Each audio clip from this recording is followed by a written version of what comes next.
Okay, good afternoon everybody, and thanks for coming along here this afternoon. The mirror behind you, look, I was twice of you, many of you. Thanks for the media anyhow, because you've been putting out very important emergency contact details and other information on your websites and other channels, so thanks for that.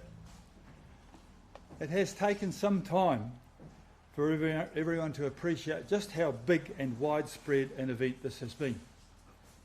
And it hasn't finished yet. Severe damage has occurred in all parts of our region. The downfall was by far the biggest in our history. It was well beyond what even our emergency people either imagined or planned for. We're all in this together. On Saturday, Sunday and today I've been visiting communities in West Auckland, South Auckland, Central Auckland and the North Shore, and I've seen the communities rise to the occasion. And even after these visits, I've still seen only a portion of the impact Aucklanders have endured. And I've only seen a small part of the community spirit and heroism of our emergency services, our council staff, volunteers and neighbours. 4 people have died. Their friends and families are grieving and in everybody's minds.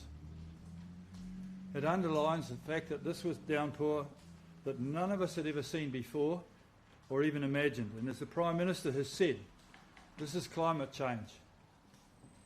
And I agree with him. I'd like to thank the Prime Minister for his support. Yesterday I asked him for more senior NEMA, that's National Emergency Management Agency, communication staff to ensure that we do better and benefit from this experience, especially in Christchurch. The Prime Minister has told me that whenever we need, whatever we need, we'll get, and he promptly made those 2 people available. National Emergency Management staff were in our command centre, helping make all the decisions and recommendations right from the start and Friday afternoon. They were there. More resources have been forthcoming. To again update on the numbers, at 11 o'clock this morning there were already over 400 households requiring assistance. 500 Aucklanders have requested accommodation assistance. Over 60 people last night had to stay in our emergency accommodation, and another 80 had been moved into other emergency accommodation. There are 40 properties that have been red placarded already, and I've seen some of them. 72 stormwater staff and 130 building inspectors, who I joined with yesterday, have been out in the field, working hard. We focus on numbers, and the numbers needing assistance will rise before they fall. Numbers are always out of date as soon as they're announced. Let's remember, they're not numbers. They're Aucklanders, families, neighbours. And Aucklanders have risen to the occasion to support them. I want to say to Aucklanders that yes, there have been hiccups, of course. I accept that our communications, including mine and my office, were not good enough, especially on Friday night. And I am commissioning a full, independent review of all the decisions and actions made by everybody taken in the first 24 to 48 hours. Including mine and my office, and the agencies. We want recommendations for improvement, and we will act on them. I expect to have more details on that during this week.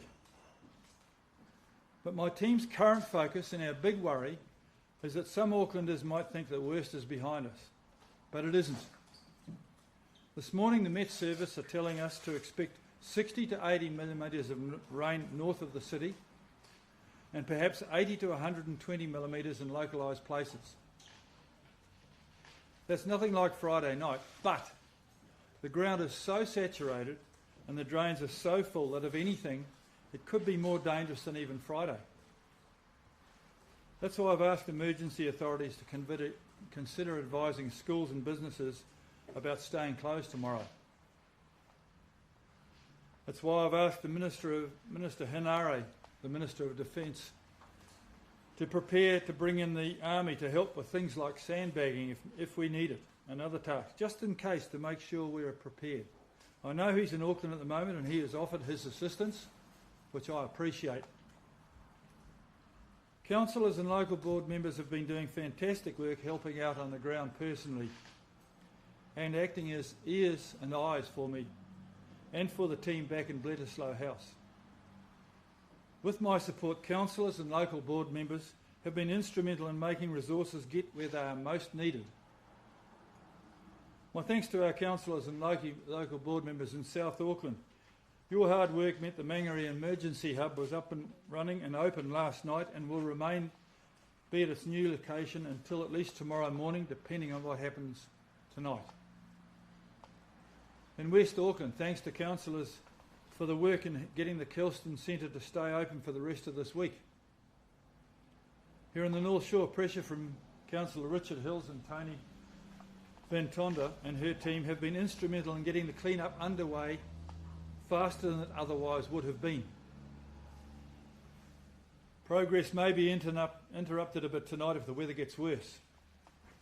But the importance of the clean-up is the message your elected representatives have heard loudest and clearest. That's why I'm announcing some simple ways that Aucklanders can dispose of storm waste from their properties. Effective immediately, Aucklanders can take their storm waste to the nearest closest waste transfer station at no cost. We also have council teams out removing the storm waste that's built up on the footpaths and so on, and where it's safe to do so. I've asked the team to look at other support we can provide, with staff from our Parks and Communities Facilities team on standby to help with the clean-up. More details of the big Auckland clean-up will be announced by council officers tomorrow morning at the 8 a.m. briefing. Finally, let me repeat to everyone. Firstly, stay home if you can, or as close to home as possible. Secondly, stay safe, including when driving or anything else. Stay away from areas which might slip, and do not go into flooded waters. You don't know what manhole covers are missing or what other debris may be in there. And third, follow the instructions of the emergency services. So far, I have had no reports of the authorities needing to use the emergency declaration powers I declared on Friday, which says to me that Aucklanders are cooperating voluntarily. Thank you, Auckland, and let's keep it that way. I'll ask Richard and Tony to say a word, then we'll take your questions. Richard? Kia ora everyone, I'm Richard Hills, one of the councillors for the North Shore, and just want to acknowledge and thank the Mayor for those messages and what's going on forward for the recovery. Also want to appreciate him and his office and the waste team for heeding our concerns around waste and access to that, especially for people who do not have insurance or are completely overwhelmed at the moment and cannot wait for insurance. So there's quite a significant number of places that have already been council have started picking up that rubbish, and we really appreciate that. That was clearly a gap. The other thing, just want to appreciate, and the chair of the Devonport Takapuna Local Board, Tony Van Tonda, will talk a bit more about what's happening in Sunnynook, but just want to acknowledge the communities around North Shore and across Auckland just banding together. I myself was out around the community yesterday, and neighbours who didn't know each other really backing each other, helping each other clean their houses out, take stuff to the tip, support each other. And the other thing is really important is to reach out for help, reach out to friends and whānau if it gets rough tonight. But also, I know there's a lot of stress out there. A lot of people are very visibly upset when we talk to them.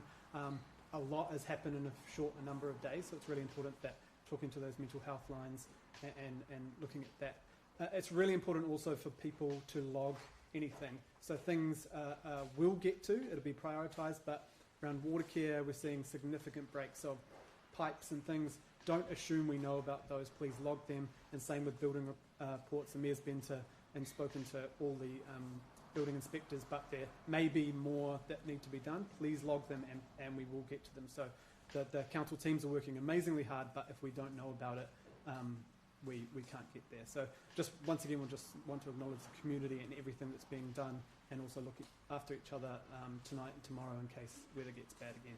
Thank you. Kia ora everyone.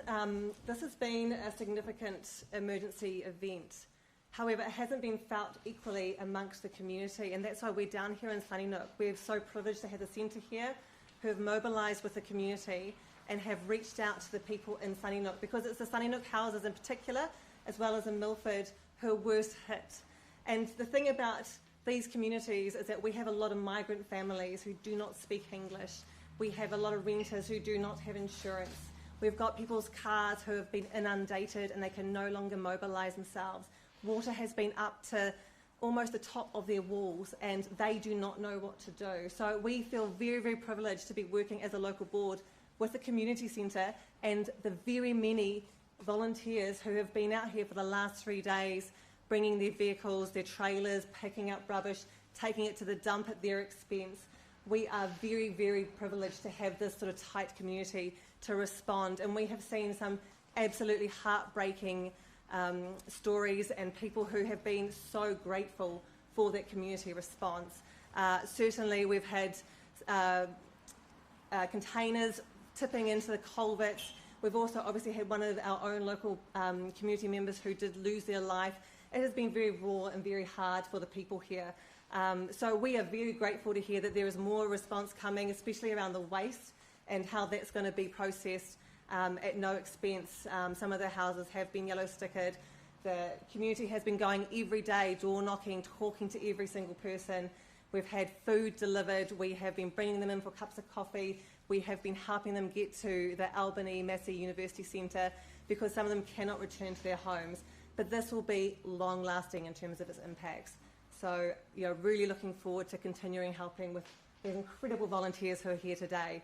And it would be great for you to actually go and meet some of them and hear some of their stories, because that's the real stuff. Thank you.